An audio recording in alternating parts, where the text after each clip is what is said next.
Hello everyone, कैसे हैं आप सब। आई होप आप सब अच्छे होंगे। आज की क्लास में हम पढ़ेंगे संज्ञा किसे कहते हैं, संज्ञा के कितने भेद होते हैं और संज्ञा को कैसे पहचानेंगे। सबसे पहले संज्ञा क्या होता है, तो हम जो भी अपने आसपास जितनी भी चीज़ें देख पाते हैं वो सब क्या है, संज्ञा है। इसकी परिभाषा क्या है कि किसी व्यक्ति, वस्तु, स्थान या भाव के नाम को हम संज्ञा कहते हैं। ठीक है। जैसे पुस्तक, मोहन, चेन्नई, भलाई आदि।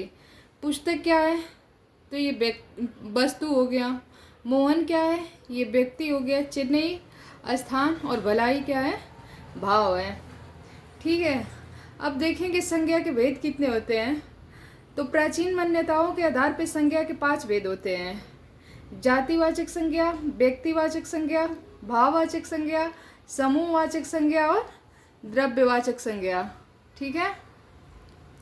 लेकिन आधुनिक मान्यता के आधार पर हम सिर्फ 3 ही संज्ञा को पढ़ रहे हैं, जातिवाचक, व्यक्तिवाचक और भाववाचक। जबकि समूहवाचक व द्रव्यवाचक संज्ञा को जातिवाचक की संज्ञा के अंतर्गत सम्मिलित कर दिया गया है। ठीक। जातिवाचक संज्ञा क्या कहते हैं, अर्थात कॉमन नाउन क्या होता है, तो जिन संज्ञाओं से एक जाति के अंतर्गत आने वाले सभी व्यक्तियों, वस्तुओं, स्थानों के नाम का बोध होता है, जातिवाचक संज्ञा कहलाती है। जाति का मतलब कि एक ही चीज का नाम लेने पे उसके सारी जातियों का बोध होगा। जैसे गाय, तो गाय हम कह दिए तो गाय में कई प्रकार की गाय आती हैं, जैसे जर्सी गाय होती है, हरियाणवी गाय होती है। ठीक है।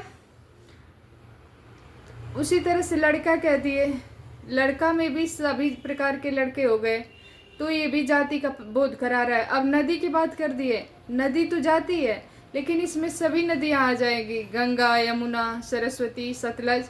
ठीक वैसे ही पहाड़ है तो पहाड़ में भी किसी का नाम ले लिए, हिमालय हो गया, मतलब सभी प्रकार के पहाड़ मिक्स हो जाएंगे। शहर, शहर का मतलब कि किसी भी शहर को हम कह सकते हैं, जैसे लखनऊ, दिल्ली, बम्बई, इसके अंतर्गत ये सारे शहर आ सकते हैं। अर्थात ये जाति का बोध करा रहा है, किसी एक का प्रॉपर नाम नहीं है। इस जातिवाचक संज्ञा के अंतर्गत आधुनिक मान्यताओं के आधार पर समूहवाचक संज्ञा व द्रव्यवाचक संज्ञा को इसमें सम्मिलित कर दिया गया है, जैसा कि मैं ऊपर बोली। अब देखेंगे व्यक्तिवाचक संज्ञा, प्रॉपर नाउन। व्यक्तिवाचक संज्ञाएं उन्हीं वस्तुओं, व्यक्तियों, स्थानों की जातियों में से खास का नाम बताती है। जैसे अब हम कह दिए शहर, तो शहर कह दिए तो वो जाति का बोध करा रहा है, पूरे शहर का बोध करा रहा है। लेकिन उसी में से किसी खास पार्टिकुलर सिटी का नाम ले लें, जैसे आगरा, तो आगरा क्या हो जाएगा, व्यक्तिवाचक संज्ञा। अर्थात जो संज्ञाएं किसी विशेष वस्तु, व्यक्ति या स्थान के नामों का बोध कराए, व्यक्तिवाचक संज्ञा कहलाती है।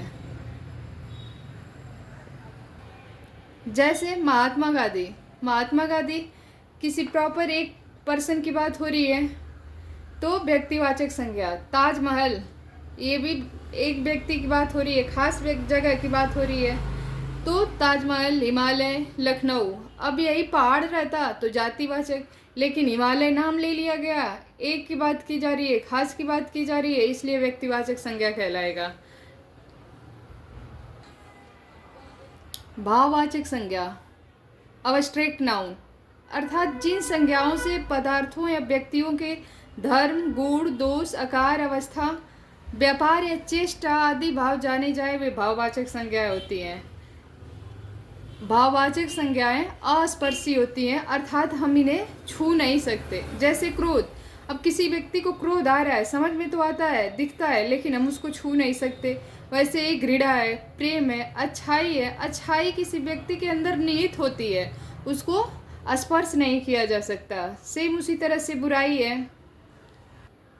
बीमारी हो गया, बीमारी से हम ये देखते हैं कि व्यक्ति परेशान है, लेकिन उस बीमारी को हम टच नहीं कर सकते। लंबाई हो गया, बुढ़ापा हो गया। अब दिमाग में ये आएगा कि बुढ़ापा तो हम छू सकते हैं, आप बूढ़े व्यक्ति को छू सकते हैं, बुढ़ापा को नहीं छू सकते। मिठास हो गया, बचपन इत्यादि। अर्थात भाववाचक संज्ञा को हम सिर्फ क्या कर सकते हैं, अनुभव कर सकते हैं। इसे छू नहीं सकते। नेक्स्ट है समूहवाचक संज्ञा, कलेक्टिव नाउन।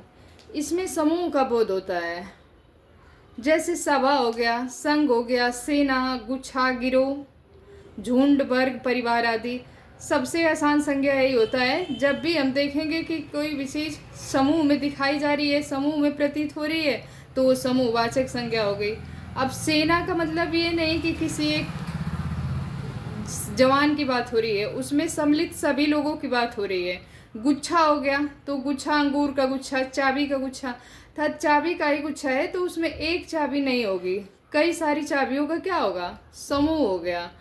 अब परिवार, परिवार के भी प्रकार होते हैं, एकल परिवार, संयुक्त परिवार। तो ये परिवार में कई सारे लोग रहते हैं, इस तरह से ये क्या है, समूहवाचक संज्ञा का उदाहरण है।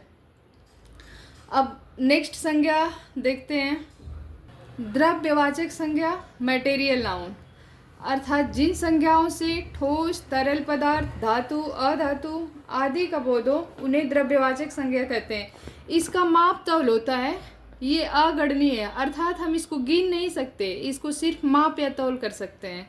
जैसे लोहा, सोना, चांदी, तेल, घी, डालडा, पानी, मिट्टी, सब्जी, फल, अन्न, चीनी इत्यादि। अब लोहा जो है, लोहा को हम क्या कर सकते हैं, इसको तौला जाता है, सोना को भी तौला जाता है, चांदी उसी तरह से, तेल, ये सब सारी चीज़ें द्रव्यवाचक संज्ञाओं में माप तौल होता है, इसकी हम गणना नहीं कर सकते।